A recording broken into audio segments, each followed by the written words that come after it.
Art History Online presents Bal du Moulin de la Galette by Pierre-Auguste Renoir.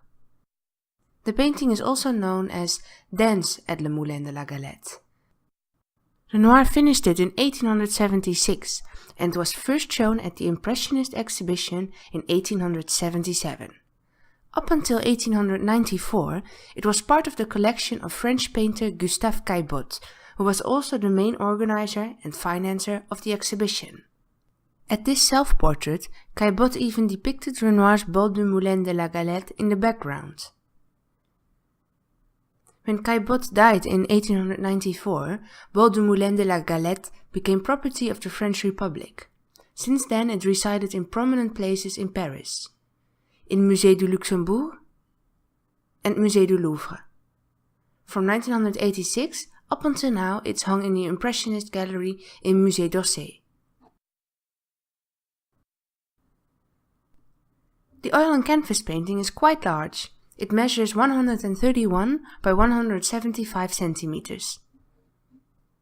Looking at the painting, we can see a social gathering somewhere outside. There are a lot of people dancing, chatting, enjoying themselves. The title of the work explains that Renoir depicted the dance at Le Moulin de la Galette, Le Moulin being French for mill. Before we're going to interpret the scene any further, I'd like to take a look at the painting's visual qualities. The design of the painting doesn't consist of strong horizontals or verticals, though we can appoint an apparent horizon in the heads of the crowd and the partly visible building. A vertical line derives from the tree and is reinforced by the chair. In my opinion, several diagonal lines are most defining for the visual ordering. To me, the most obvious diagonal derives from the central bench. This line is paralleled in the table on the right. Another diagonal is noticeable in the back of a central figure, as well as a parallel line originating from a figure on the left. Together, all these diagonals draw our eye to the girl in the front. It's possible to draw even more lines and create separate images.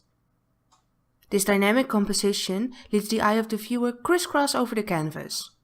It almost seems like Renoir used the layout to create a collage of snapshots. Renoir suggested depth by means of the disposition of planes and figures at various distances. He allows us a viewpoint slightly above the crowd so we can watch over it.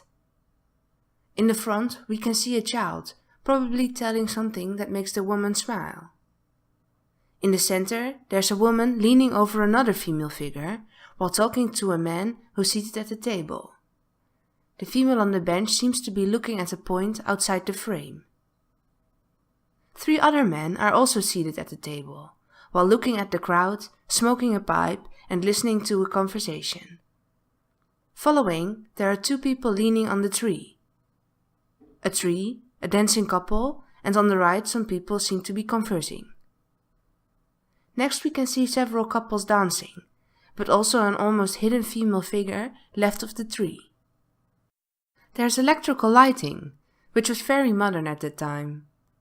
Also another tree and a canopy of leaves are visible. At last there's the dancing crowd, the stage with the band, and the architectural structure. The further the figures and objects are removed from the viewer, the smaller they are. Not only are they smaller, they are also minimized to a few brushstrokes without detail. The sense of space and distance is also created by using overlap. For example, look at the girl in the front, sitting on the bench backwards. The woman behind her puts her arm around her. The girl placed her arm over the back of the bench while her dress is draped over the seat.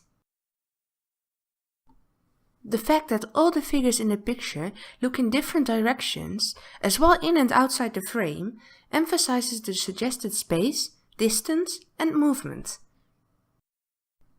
Renoir applied the oil paint on the canvas in quick, loose, but short brushstrokes, typical for the Impressionist style. The Impressionists sought to capture fleeting moments. To do so, they had to work real quick, hence the rapid touches of paint and the lack of clear contours and details. As you can see, there are no obvious outlines, especially in the dancing crowd, we can't really grasp any form. These figures only consist of a few touches of paint. The colors vary from dark black and blues, to soft pastels, to bright green and red. Some of the colors he blended directly on the canvas. As well, these lively colors, as the vibrant brushstrokes, give the painting a dynamic character. One of the picture elements that makes Bal du Moulin de la Galette such an outstanding painting is the use of light. All over the painting, Renoir applied highlights. The bright whites he used are almost blinding. Looking at the lighting and shading, the light seems to come from the upper right. The curious light shines through the canopy of leaves onto the happy crowd. As a result, there appear dots of light all over the scene, almost like a disco ball casting spots of light. Remarkably, Renoir painted Bal du Moulin de la Galette en plein air. It is said that he was the first to paint such a complex and sizable composition completely outdoors. It was important to Renoir to depict the sunlight of an afternoon in summer, so for 3 months, in the summer of 1876, he visited Moulin de la Galette between 3 and 6 p.m. Many of the Impressionist painters went outdoor to paint, which violated the rules of traditional academic painting in studios. Artists have painted en plein air for longer, but not in large numbers and mostly only for the base, which they finished in their studios. The Impressionists made real use of painting outdoors. They finished entire paintings outside for the benefits of working in natural light and to grasp the numerous gradations of light. Not unimportant is the fact that the invention of the box easel and ready acrylic paint in tubes during the mid-19th century had made it easier to work outside of a studio. The painting itself, as well as the title, tell us a dance at the mill of La Galette is depicted. Renoir wasn't the only artist to use this place as a subject, though he seems to be the first. This mill is located at the top of the hill of Montmartre. There was a Galette bakery at the mill. This bread, served with a glass of milk, was very popular. Later on, from the 1830s, the owners of the mill started serving wine instead of milk. They started cabaret shows and opened a dance floor. In the 1870s, on Sundays, Moulin de la Galette was crowded, a popular place for Parisians to go dancing, drinking and eating galettes. Actually, the entrance was free for girls and thus also attracted some not-so-virtuous girls. Georges Rivière wrote a book about Renoir, named Renoir et ses amis, in which he described the genesis of Bal du Moulin de la Galette. Rivière also identified several portraits in the painting. Allegedly, Renoir asked his painter friends to pose for him. Well, they only had to help recruit models, dance, drink and chase after local girls. Renoir captured their poses as they enjoyed themselves. We can see several straw bonnets with a red ribbon. Renoir distributed this much-wanted fashionable hat amongst his models. His favorite model, Jeanne, wouldn't pose. It's her sister Estelle who models as the girl wearing a blue and pink striped dress. Estelle and Jeanne were typical visitors of the mill. They came to this place every Sunday, accompanied by their parents and 2 little sisters.